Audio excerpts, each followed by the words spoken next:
क्या है ये बकवास सी चाय? ले जा इसे मेरे सामने से। लगता है तू ऐसे नहीं मानेगी। संजना डंडा लेकर सावित्री को मारने लगती है। तभी 5 छोटी छोटी लड़कियां उसे बचाने आ जाती हैं। बचाओ कोई! ये आप क्या कर रही हैं? आज तू बिल्कुल नहीं बचेगी। अरे मेरी मम्मी को आप मत मारिए ना। अरे बचाओ कोई मम्मी को। लो आ गई फिर से कल्लो पांचों छोरियां अपनी माँ को बचाने। तुम्हें भी सबक सिखाना ही पड़ेगा। खबरदार, एक कदम भी आगे मत बढ़ाना। मैं अपना सह सकती हूँ, अपनी बच्चियों का नहीं। आखिर ये औरत उस बेचारी औरत को क्यों मार रही थी और उन 5 लड़कियों को इतना क्यों डांट रही थी? क्या उस औरत का उन सभी से कोई गहरा रिश्ता है या वो औरत उसकी नौकरानी है जो उसके घर काम करती है? आखिर बात क्या है, जानने के लिए कुछ समय पीछे चलते हैं। सावित्री की शादी रत्न से हुई थी। दहेज के कारण संजना सावित्री को अपनी बहू बना लेती है। वो रंग से काली थी पर गुणों से बहुत सर्वगुण संपन्न थी। माँ जी, मुझे आपके कपड़े दे दीजिए, मैं कपड़े धो रही हूँ। अरे तो क्या तेरे हाथ में लाकर दूं कपड़े? मेरे कमरे से जाकर ले ले। और हाँ, सफेद कपड़ों को अच्छे से धोइयो, कहीं तेरा कालापन मेरे सफेद कपड़ों को खराब न कर दे। माँ जी, आज 2 हफ्ते हो गए लेकिन आपने मुझे कालेपन का ताना देना नहीं छोड़ा। अगर इतनी ही दिक्कत थी तो आपने अपने बेटे से मेरी शादी क्यों कराई? क्या करूं? गोरे पैसे देखकर तुझ जैसी काली को अपने घर में ले आई, पर जब भी तेरी मनहूस शक्ल देखती हूँ तो मुझे कहे बिना रहा नहीं जाता। वक्त गुजरता है, संजना के ताने और सावित्री के जख्म कभी कम नहीं होते। 7 साल बाद सावित्री की 5 बेटियां बड़ी हो जाती हैं। सबसे बड़ी निष्ठा, फिर प्रीति, नैना, काव्या और सबसे छोटी काजल। 5 स्कूल से आकर अपनी माँ को गले लगा लेती हैं। मम्मी मम्मी हम आ गए। मम्मी देखो, मुझे डांस कंपटीशन में फर्स्ट प्राइज मिला है। और माँ, मैं क्लास में फर्स्ट आई हूँ। और मम्मी, मैं दौड़ में सेकंड आई। अरे वाह, मेरी सारी बेटियां तो बहुत अच्छी हैं। एक फर्स्ट आई है, एक सेकंड आई है। और काजल बेटा, तुम इतनी उदास क्यों हो? तुम्हें कोई पोजीशन नहीं मिली? तुम्हारा तो ड्राइंग कंपटीशन था ना? माँ, सबने मेरा बहुत मजाक उड़ाया। जब मैं ड्राइंग बनाना शुरू कर रही थी तो एक लड़की बोली कि तू काली कलूटी सी क्या अच्छा बनाएगी, जिसकी जिंदगी अंधेरे में हो तुझे ये सारे रंग रखना शोभा नहीं देता। और उन्होंने मेरे कलर बॉक्स को तोड़ दिया। मैं ड्राइंग नहीं बना पाई माँ, नहीं बना पाई ड्राइंग। बस बस बस मेरा बेटा, चुप हो जा। ऐसे नहीं रोते। बोलने वालों का तो काम ही है लोगों को कंपटीशन में बोलकर उनकी मंजिल से भटकाना। अगर मेरी 5 बेटियों को कोई भी ऐसा कहेगा तो तुम नजरअंदाज करना। तुम बस पढ़ाई पर फोकस करो और एक दिन बड़ी होकर अपने मम्मी पापा और दादी का नाम रोशन करो। माँ चिंता मत करो, हम आप सबका नाम जरूर जरूर रोशन करेंगे, बहुत पढ़ाई करेंगे। करेगी ना मेरी काजल बिटिया? हाँ माँ।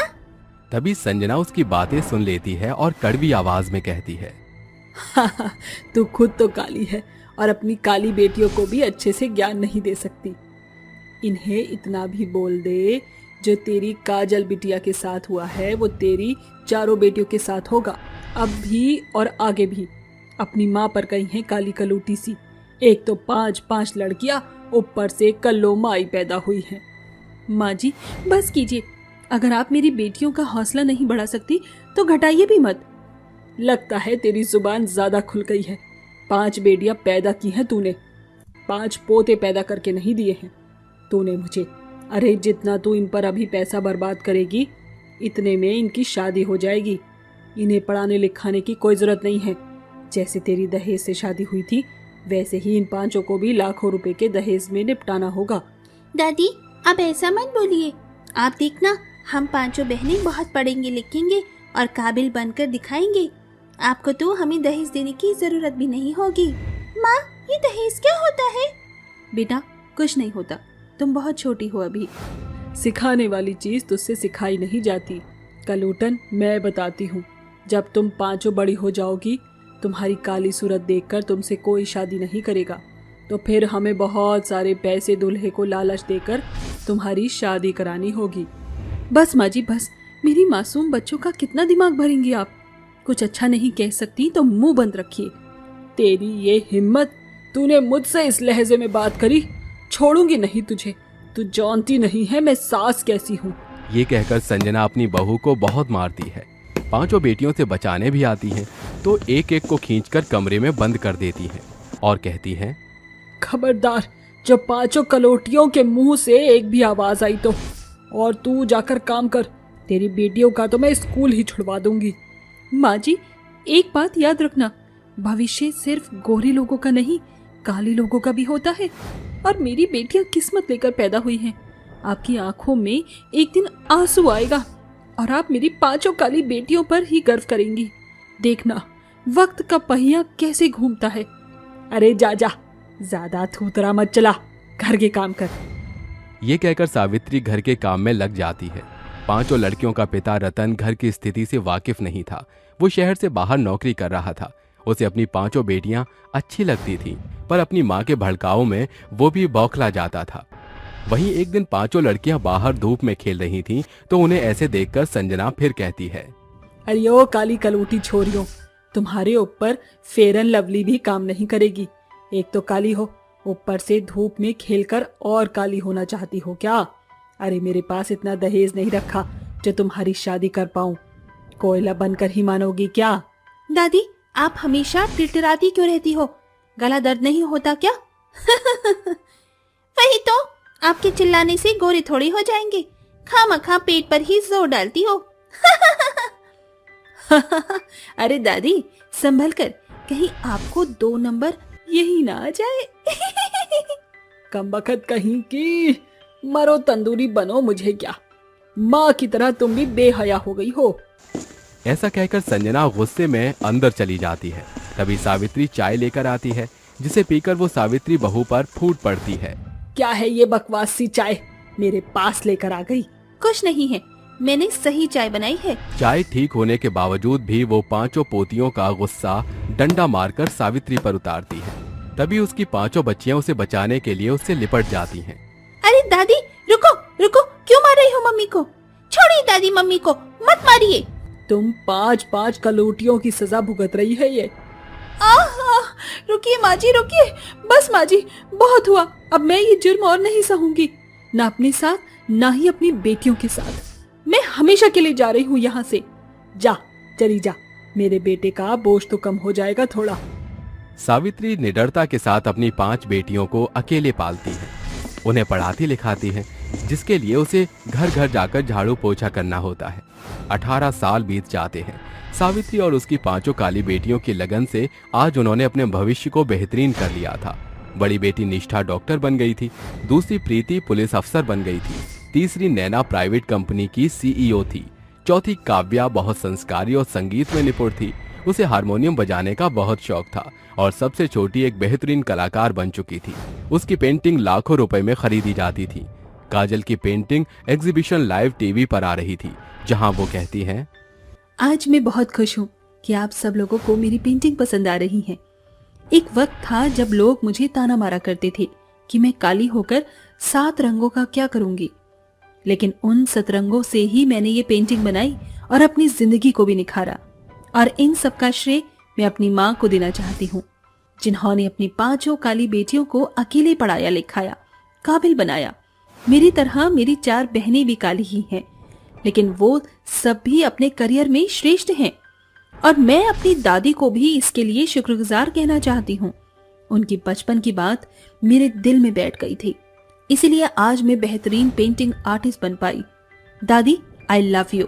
सब कुछ गोरी सूरत नहीं होती, किस्मत और कला काले लोगों में भी खोजी जा सकती है।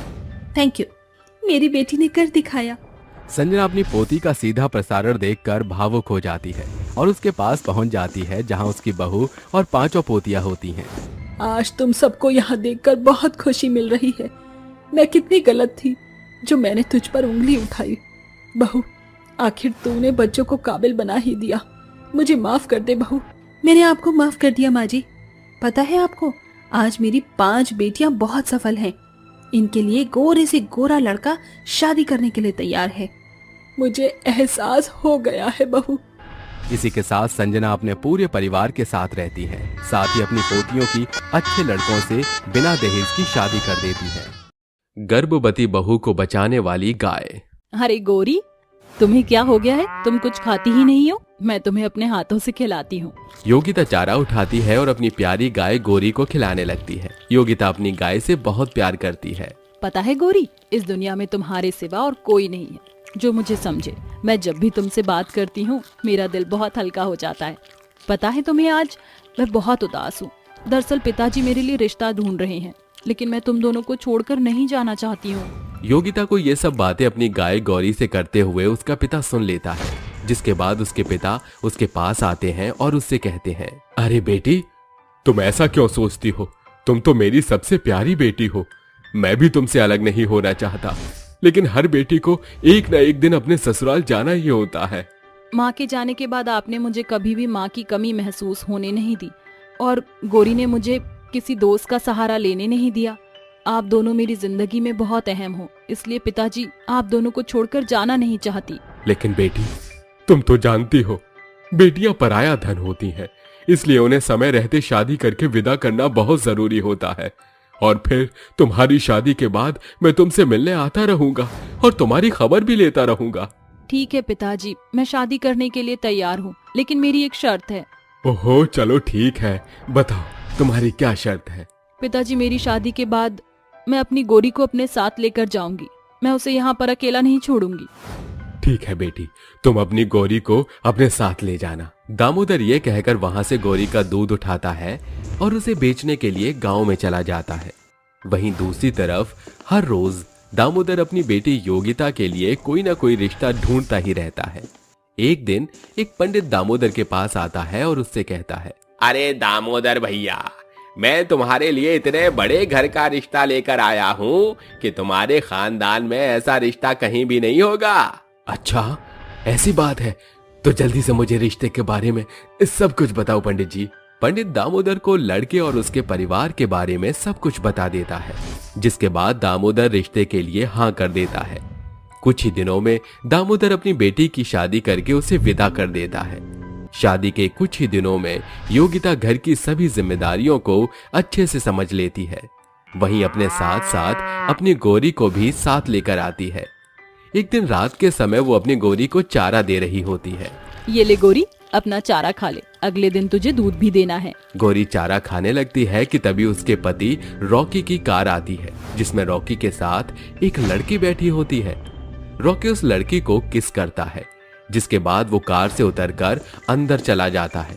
ये सब योगिता बाहर बैठे हुए देख लेती है और रोते हुए अपनी सास ममता के कमरे में जाती है। माँ जी, दरवाजा खोलिए, मुझे आपसे कुछ जरूरी बात करनी है। अरे ऐसी कौन सी आफत आ गई जो तुझसे सवेरे होने का इंतजार भी नहीं हुआ? योगिता अपनी सास को उनके बेटे के चाल चलन के बारे में बताती है, जिसे सुनकर ममता कहती है, ओहो, इतनी सी बात पर तू परेशान हो रही है? अरे ये सब तो चलता ही रहता है। जाकर सो जा, वह लड़की शायद उसके ऑफिस की ही होगी। योगिता अपनी आंखों में आंसू लिए कमरे में चली जाती है, जिसके बाद रॉकी उससे प्यार करने का नाटक करता है और लाइट बंद करके उसके साथ सो जाता है। ऐसे ही योगिता कई बार अलग अलग लड़कियों को अपने पति के साथ देख लेती है। एक दिन योगिता घर की सफाई कर रही होती है कि तभी उसे अचानक से उल्टियां आ जाती हैं, जिसके बाद योगिता तुरंत डॉक्टर के पास जाती है। जैसे ही डॉक्टर उसका चेकअप करते हैं, वो उससे कहते हैं, मुबारक हो, आप मां बनने वाली हो। ये सुनकर योगिता बहुत खुश होती है और वो ये बात सबसे पहले अपनी सास ममता और रॉकी को बताती है। योगिता के गर्भवती होने की खबर सुनते ही रॉकी और ममता दोनों एक दूसरे को देखने लगते हैं। तभी ममता कहती है, योगिता बेटा, मेरे लिए एक गिलास पानी ले आओ। योगिता पानी लेने के लिए चली जाती है, जिसके बाद ही ममता रॉकी से कहती है, अरे ये क्या किया तूने? तू जानता है ना, हम योगिता को इस घर में केवल नौकरानी की हैसियत से लेकर आए थे और तूने उसके साथ गुलचर्रे उड़ा दिए। क्या तुझे जरा भी शर्म नहीं आई? माँ, मैं उस वक्त नशे की हालत में था, मुझे कुछ समझ नहीं आया, मुझसे भूल हो गई। यह सब योगिता कमरे के बाहर खड़ी हुई सुन लेती है, जिसके बाद वो रोती हुई अपनी गौरी के पास जाती है और उसे सब कुछ बताती है। ये सब क्या हो रहा है मेरे साथ गौरी? आखिर मैंने उनका क्या बिगाड़ा था जो इन्होंने मेरे साथ ऐसा किया? अब तो मैं अपने पिता के घर भी नहीं जा सकती, क्योंकि उन्होंने कहा था कि अपने मायके से विदा होने के बाद बेटी की ससुराल से सीधा अर्थी निकलती है। अब मैं क्या करूं गौरी, अब मैं क्या करूं? उस दिन के बाद से ममता योगिता के साथ बहुत अच्छे से व्यवहार करने लगती है और किसी न किसी तरह उसका बच्चा गिराने की कोशिश करती है। अरे अगर इसे पता चल गया कि हम इसे केवल नौकरानी की हैसियत से इस घर में लेकर आए थे तो ये हमारे घर से भागकर अपने पिता के घर चली जाएगी। इसलिए इसको बिना पता चले मुझे इसका बच्चा गिराना ही होगा। ममता कभी दूध के गिलास में दवाई मिलाकर देने की कोशिश करती तो कभी उसे गर्म चीजें देती, लेकिन इतनी कोशिश करने के बाद भी योगिता के बच्चे को कुछ नहीं हुआ, जिसके बाद ममता को गुस्सा आता है और वो योगिता के साथ बहुत बुरा व्यवहार करना शुरू कर देती है। वो उसे बात बात पर मारने लगती है और उसे खाना देना बंद कर देती है। ये ले खा ले, यही है आज घर के अंदर। ममता योगिता को 2 सूखी रोटी लाकर देती है। यहाँ तक कि ममता उसकी गौरी का भी चारा बंद करवा देती है, जिसके चलते गौरी और योगिता दोनों ही रोती है। जब ममता योगिता को 2 सूखी रोटी देती तो उनमें से एक रोटी अपनी गौरी को खिला देती और खुद खा लेती। देखते ही देखते गौरी का पेट बाहर आने लगता है, जिसकी वजह से वो घर के काम नहीं कर पाती। अरे योगिता, कहाँ मर गई तू? क्या तुझे घर के काम दिखाई नहीं दे रहे? माँ जी, मेरी तबीयत ठीक नहीं है, मुझसे काम नहीं हो पा रहा। अच्छा, अब तो तुझसे काम नहीं हो पा रहा? रुक, तुझे मैं अभी बताती हूँ। ऐसा कहकर ममता छड़ी उठाती है और योगिता को मारना शुरू कर देती है। वहीं दूसरी तरफ योगिता को पीटते हुए गौरी से सहन नहीं होता, जिसके बाद वो तुरंत ममता के पास आती है और उसे अपने सींग मार देती है। ममता के चिल्लाने पर रॉकी भी वहां आ जाता है, जिसके बाद वो योगिता के बाल पकड़ लेता है। ये देखकर गौरी को और भी ज्यादा गुस्सा आता है और वो रॉकी को भी अपने सींग से मारना शुरू कर देती है। छोड़ दो मुझे, छोड़ दो। अरे हमसे गलती हो गई, आज के बाद हम दोनों ऐसा कभी नहीं करेंगे, हमें माफ कर दो। हाँ योगिता, हमें हमारी गलती की सजा मिल गई है, अपनी गाय से कहो कि हमें छोड़ दे।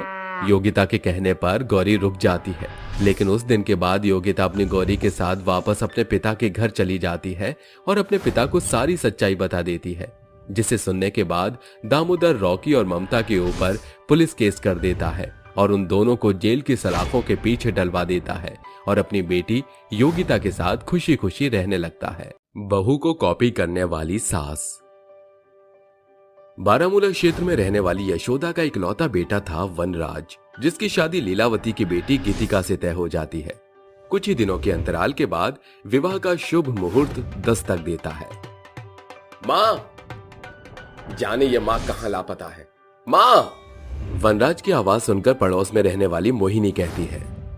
लल्ला, हम कुछ मदद कराएं का? हाँ काकी, जरा मेरा सेहरा बांध दीजिए। मोहिनी झट से भीतर आकर कहती है।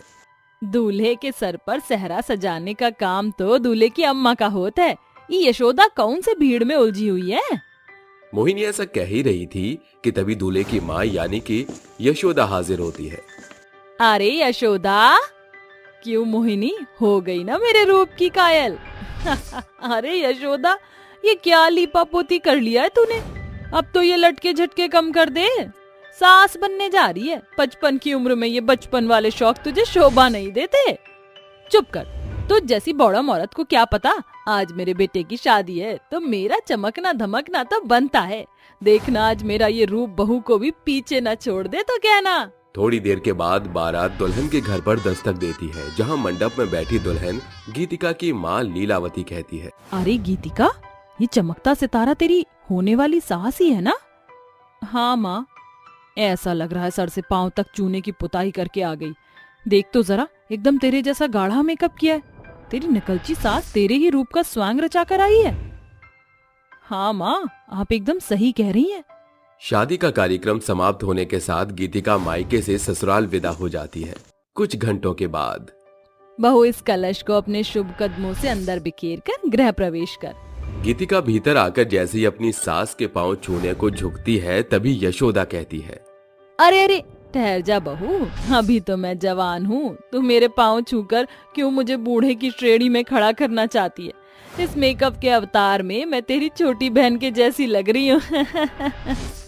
यशोदा की ये बात सुनकर सभी औरतें ठहाके मारकर हंस पड़ती हैं। सवेरे गीतिका तड़के भोर उठकर कामकाज निपटाकर सजी धजी रसोई घर के कामों में लगी होती है। तभी यशोदा की नजर एकाएक उसी पर जा रुकती है और फिर, अरे ये बहू ने कौन सा मेकअप लगाया है जिससे इसके चेहरे पर इतनी चमक दमक छाई हुई है? पता लगाना पड़ेगा कि बहू की इस चांद से रूप का राज क्या है।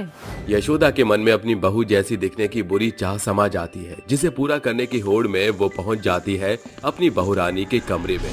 और फिर अरे वाह, ये तो वही मशहूर नायका प्रोडक्ट है जो आजकल बड़ी ही सुर्खियों में छाया है। यशोदा मेकअप को अंजाम देकर हॉल में आकर मजे से बैठ जाती है। तभी गीतिका कहती है, माँ जी चाय। ये अचानक से सासू माँ का मुरझाया बासी चेहरा तरोताजा कैसा लग रहा है। लगता है लाडो रानी ने मेरा मेकअप लगाया है। बहू तो कुछ बड़बड़ा रही है क्या? अरे वाह माँ जी, आपका चेहरा तो मेनका उर्वशी जैसा चमक रहा है। क्या लगाया है? बहू के मुंह से तारीफ के 2 बोल सुनकर यशोदा अपनी जुबान पर लगा ताला तोड़ डालती है। जो मेकअप तूने लगाया है मैंने भी थोड़ा सा लगाया, और देख कैसी मैं सुंदरता में तुझे भी मात दे रही हूँ। बढ़ती उम्र में इतना शौक, जाने कैसी कॉपी कैट सास पल्ले पड़ी है। फिर अगली सुबह गीतिका किचन में खड़ी ग्रीन टी पी रही होती है। तभी उसकी सास वहाँ आ धमकती है। अरे गीतिका बहू, ये तू चोरी छिपे क्या गटक रही है?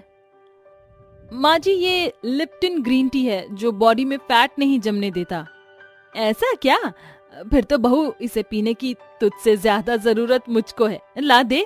यशोदा अपनी बहू के हाथ से कप छीनकर जैसे ही उसकी एक चुस्की जुबान के भीतर लेती है, वो बिगड़ा सा मुंह बनाकर थूक कर कहती है, जी रे बहू, ये कैसी बकबकी सी चाय है। राम राम, एकदम नीम के घूंट जैसा स्वाद है इसका।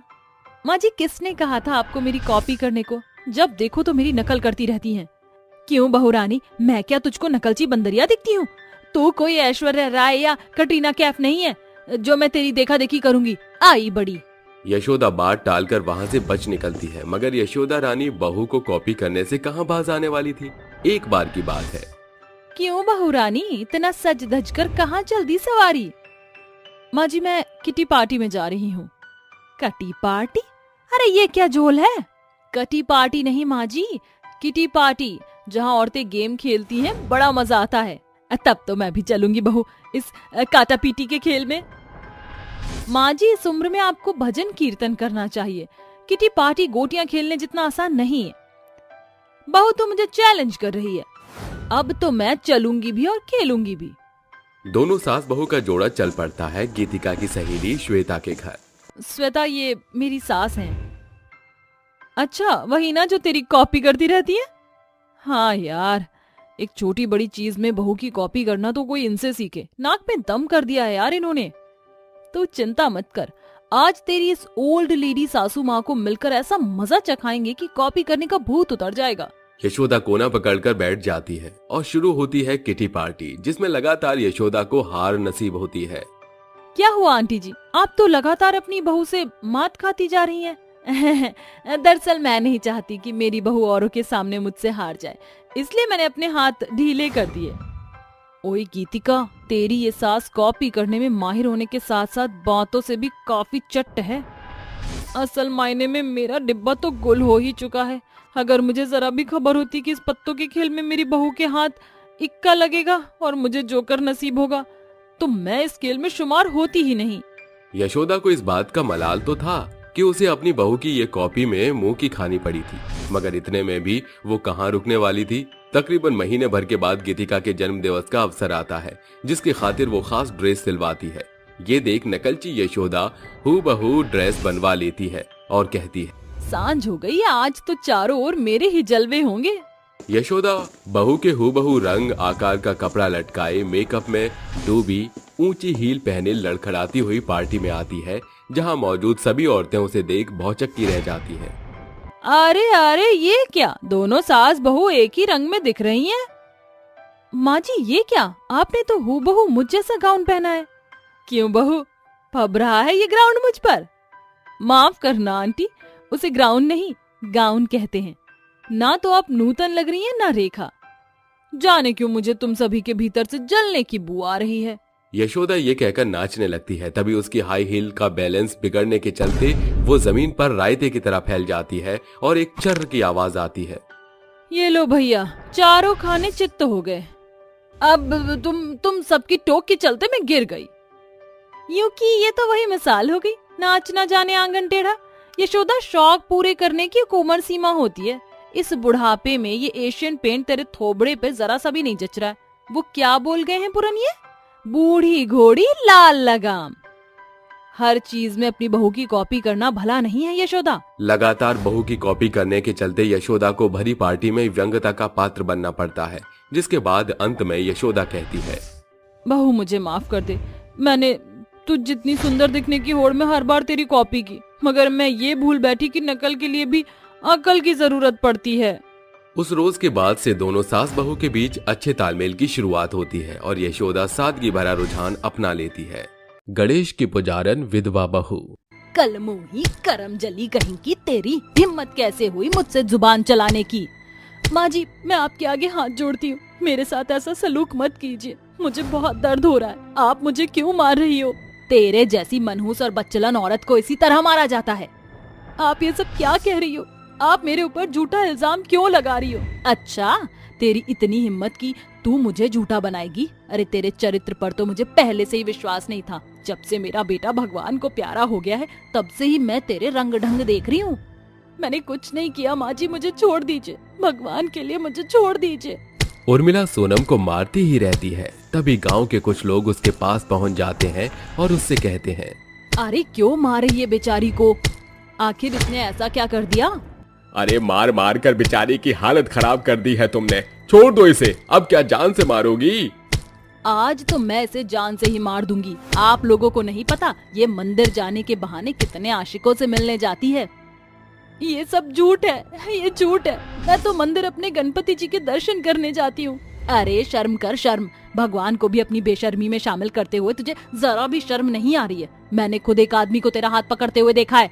अरे उर्मिला बहन, बेचारी को अपनी सफाई तो देने दो। जब मैं मंदिर से आ रही थी तो मुझे कुछ गुंडे मिल गए थे, उन्होंने मेरा हाथ पकड़ लिया था। मैं उनसे बड़ी मुश्किल से अपनी जान बचा कर आई थी। यही सब आपने देख लिया, वो मेरे आशिक नहीं थे। सुन लिया ना उर्मिला बहन, क्यों बेचारी पर इतने जुल्म करती हो? एक तो पूरे दिन बेचारी तुम्हारे घर के काम में लगी रहती है और तुम इसके साथ इतना अन्याय करती हो। अरे क्या काम करती है? घर में हम केवल 3 लोग हैं, मैं, मेरा पति और ये। अब हम 3 लोगों में क्या ही काम होता होगा? सुबह शाम का मिलाकर सिर्फ 2 घंटे का काम है हमारे घर में, और उसी में इतनी थक जाती है। अरे भगवान, छोड़ दो बेचारी को, चलो अंदर चलो। राजेश अपनी पत्नी उर्मिला को अंदर ले जाता है। सावित्री भी अपने घर की तरफ निकल पड़ती है। बेचारी सोनम जमीन पर पड़ी हुई रोती रहती है। हे गणपति बाबा, आखिर मैंने ऐसा कौन सा गुनाह कर दिया जिसकी सजा मुझे मिल रही है? पहले मेरे पति मेरा साथ छोड़कर चले गए और अब मेरी सास ने मेरे ऊपर अत्याचार करने में कोई कसर नहीं छोड़ रखी। इससे अच्छा होगा कि मैं आज अपनी जान दे दूं। तभी सोनम अपने आंसू पोंछकर खड़ी होती है और अपने घर के बाहर कुएं में छलांग लगाने वाली होती है। आज मैं जिल्लत भरी जिंदगी से मुक्ति पाकर ही रहूंगी। जैसे ही सोनम कुएं में कूदने वाली होती है, कुएं के अंदर से गणपति बाबा स्वयं प्रकट होते हैं। गणपति बाबा को देखकर सोनम अचंभित रह जाती है। गणपति बाबा, कहीं मैं कोई सपना तो नहीं देख रही? नहीं नहीं, तुम कोई सपना नहीं देख रही, ये सब हकीकत है। मैं तुम्हारी भक्ति से बहुत प्रसन्न हूँ। तुम्हें अपनी जान देने की कोई जरूरत नहीं है, बस गणपति विसर्जन आने वाला है। तुम मेरी स्थापना अपने घर में करके गणपति विसर्जन वाले दिन मुझे विसर्जित कर देना। उसके बाद तुम्हारी जिंदगी के सभी दुख खत्म हो जाएंगे। इतना कहते ही गणपति बाबा वहां से गायब हो जाते हैं, जिसके बाद सोनम चुपचाप कुएं से उतरकर घर के अंदर चली जाती है। कुछ दिन बाद सोनम अपने पास से कुछ पैसे लेकर गणपति बाबा की मूर्ति लेकर आती है और उनकी स्थापना अपने कमरे में करती है। जय गणेश जय गणेश जय गणेश देवा, माता जाकी पार्वती पिता महादेवा। सोनम के पूजा करने की आवाज उर्मिला तक चली जाती है, जिसके बाद वो गुस्से से सोनम के कमरे में आती है और उसे गणपति बाबा की पूजा करते हुए देख कहती है, अरे अब कौन सा जादू टोना करने बैठी है तू यहाँ? पहले तूने मेरे बेटे को अपने वश में किया और अब तू मेरे पति को भी अपने वश में करना चाहती है? नहीं माँ जी, ऐसा नहीं है। मैं तो गणपति बाबा की पूजा कर रही हूँ। अभी से ठीक 11 दिन बाद गणपति विसर्जन है, जिस दिन मैं इन्हें विसर्जन करने के लिए ले जाऊंगी। ओहो, कितना झूठ बोलती है तू करमजली, तुझे तो नरक में भी जगह नहीं मिलेगी। इतना कहते ही उर्मिला सोनम के बाल पकड़ लेती है, लेकिन तभी वहां राजेश पहुंच जाता है।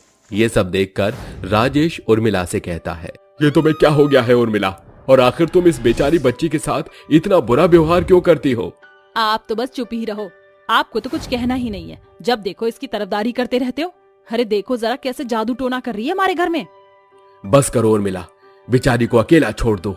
ये बेचारी गणपति की पूजा कर रही है, तुम्हें तो खुश होना चाहिए।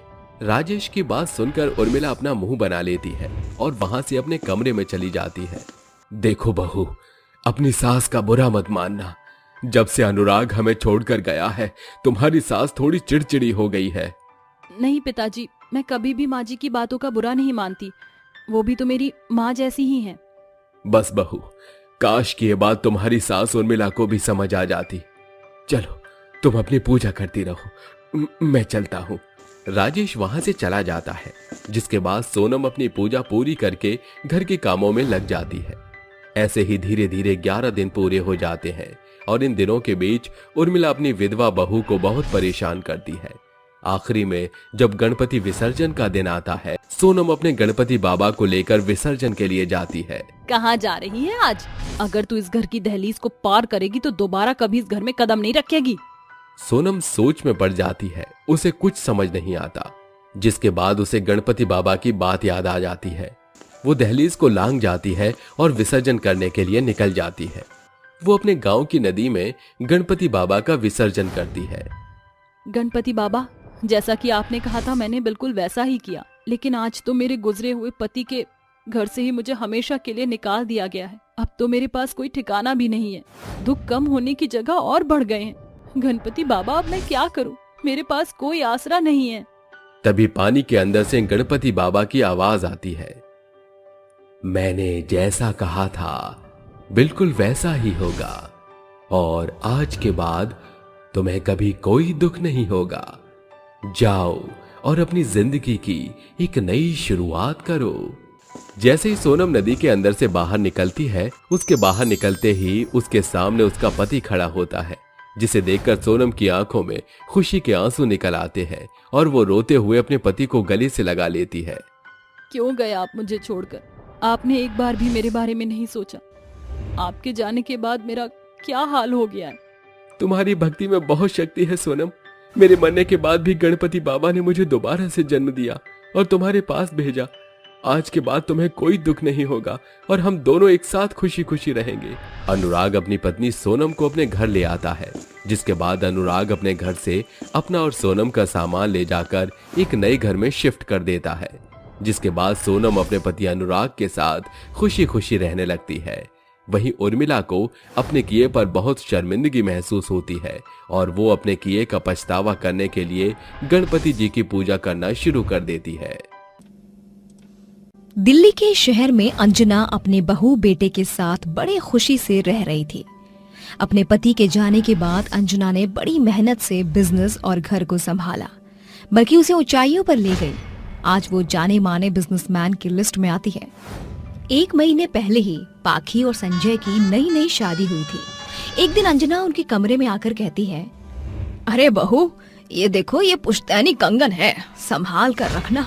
अब से तुम इन कंगन की मालकिन हो। शुक्रिया मम्मी जी। अब जल्दी से दोनों नीचे आ जाओ, नाश्ता तैयार है।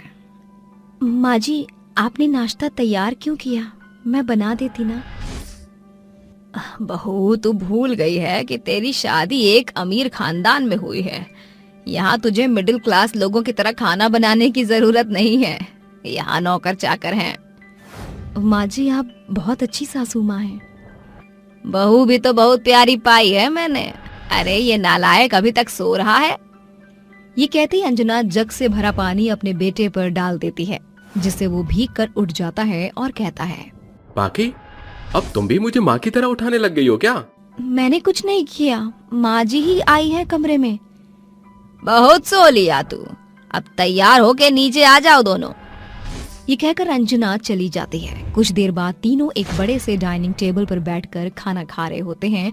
तभी अंजना कहती है, बहू, मेरी बनारसी साड़ी खराब हो गई है। तू उसी की तरह एक नई बनारसी लिया। मुझे रेखा की किटी पार्टी में जाना है। ठीक है मम्मी जी, मैं ले आऊंगी। नाश्ता करने के बाद संजय अपने ऑफिस चला जाता है और पाखी ड्राइवर के साथ मॉल पहुंच जाती है।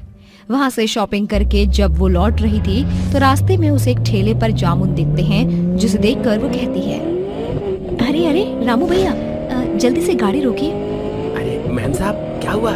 रामू भैया, वो मुझे जामुन दिखे ना तो मुझसे रहा नहीं गया। मैं बस जामुन लेकर आती हूँ। क्या है ना, मुझे जामुन बहुत पसंद है। ठीक है, आप ले आइए। ये कहते ही वो जामुन वाले के पास जाकर जामुन खरीद कर ले आती है और खाती है। घर पर वापस आकर कहती है, ये लीजिए माँ जी आपकी बनारसी साड़ी। अरे वाह भाई, ये साड़ी तो बहुत सुंदर है, मेरी पसंद की पसंद बहुत अच्छी है। और ये क्या लेकर आई हो? वो माँ जी, मुझे जामुन दिख गए थे ना तो मैं जामुन खाते खाते आई हूँ। ये लीजिए, आप भी खाइए ना। बड़ा ही वक्त हो गया मुझे तो जामुन को देखे और खाए हुए। आहा, जामुन तो बहुत मीठे हैं। बहुत मीठे लाई है तू। जी माँ जी, पता है माँ जी, सबसे ज्यादा फेवरेट मेरा जामुन ही है फलों में से। अच्छा। दोनों जामुन खा रही थी। अंजना जामुन खाकर उसके बीजों को फेंक ही रही थी कि पाखी कहती है, अरे अरे माँ जी, आप ये क्या कर रही हैं? रुकिए, इन बीजों को फेंकिए मत। पर क्यों बहू? वो माँ जी, मेरी बचपन से आदत है, मैं कभी भी जामुन के बीजों को फेंकती नहीं हूँ। हाँ, कुछ देर से देख रही हूँ तू इन बीजों को फेंक नहीं रही है, पर करती क्या है ये तो बता। माँ जी, मैं इन बीजों को साफ करके मिट्टी में दबा देती हूँ और पानी डालती हूँ, जिसके बाद जामुन का पेड़ उग जाएगा। अरे पागल, ये पेड़ कोई 2 दिन में नहीं उगता, 7-8 साल लगते हैं, तब जाकर ये जामुन दे पाता है। माँ जी, मुझे पता है, बचपन से यही तो करती आ रही हूँ। अरे बहू, मेरे साथ रहकर जामुन के पेड़ उगाने की क्या जरूरत है? हम इतने पैसे वाले हैं कि ऐसे 10 जामुन के पेड़ खरीद सकते हैं। अगर तुझे खाना है तो मुझे बता दे, मैं कल ही घर के बाहर जामुन का पेड़ लगवा देती हूँ। अरे नहीं नहीं माँ जी, वो सब तो इन बीजों से ही हो जाएगा, और जो खुद उगाने में मजा है वो बाहर वालों से करवाने में क्या? आपके पैसे भी तो खर्च होंगे, ये तो फ्री में हो जाएगा। ठीक है, जैसा तेरा मन करे ऐसा कर, ये ले तेरे बीज। ये कहते ही बाकी सारे बीजों को वो एक पन्नी में जमा कर लेती है और उनको धोने के बाद घर के बाहर मिट्टी में दबा देती है और पानी डाल देती है। कुछ दिन बीत जाते हैं। एक बार पाखी संजय के साथ पार्क में बैठकर जामुन खा रही थी तो वहीं जामुन को दबा देती है। तभी संजय कहता है, अरे ये क्या कर रही हो तुम? घर में भी तुम यही कर रही थी, यहाँ पर भी? अरे संजय जी, मेरी आदत है, जामुन के बीजों को फेंकने की बजाय दबा देती हूँ। ठीक है, पर इसका कुछ फायदा भी होने वाला है कि नहीं? हमें हो ना हो, किसी और को तो होगा। जब ये बड़ा हो जाएगा तो लोग इस पर जामुन तोड़कर खाया करेंगे। दोनों बातें करते हैं, फिर डिनर करके चले जाते हैं। आए दिन पाखी संजय से जामुन मंगाकर खाया करती थी। 7 साल बीत जाते हैं। पाखी का बेटा भी 7 साल का हो जाता है।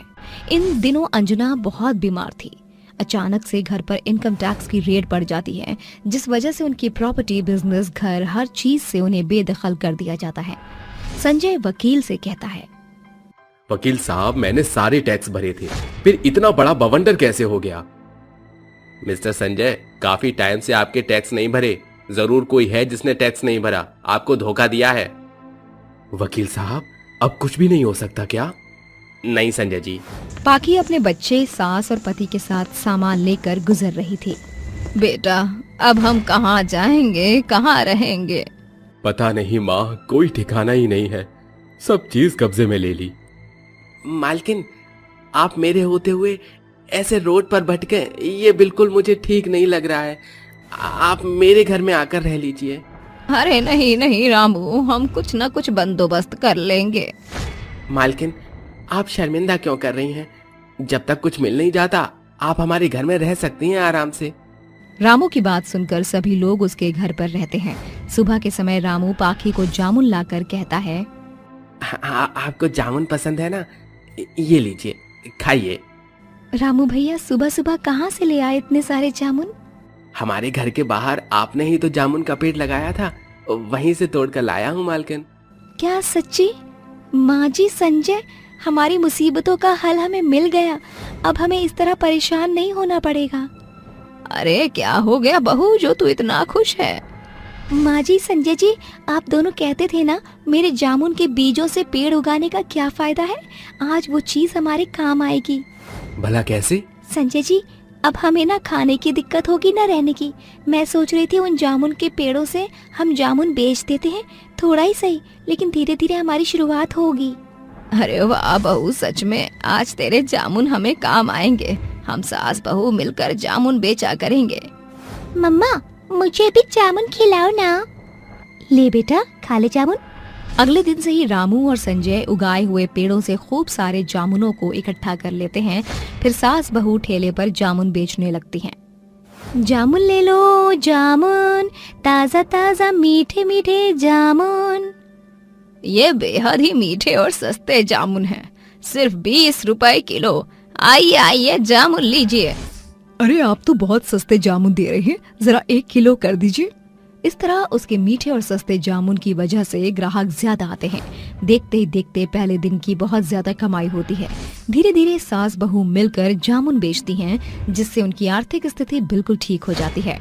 साथ ही संजय को भी काम मिल गया था और अब वो अपना नया घर खरीद लेते हैं और सब खुशी खुशी रहने लगते हैं।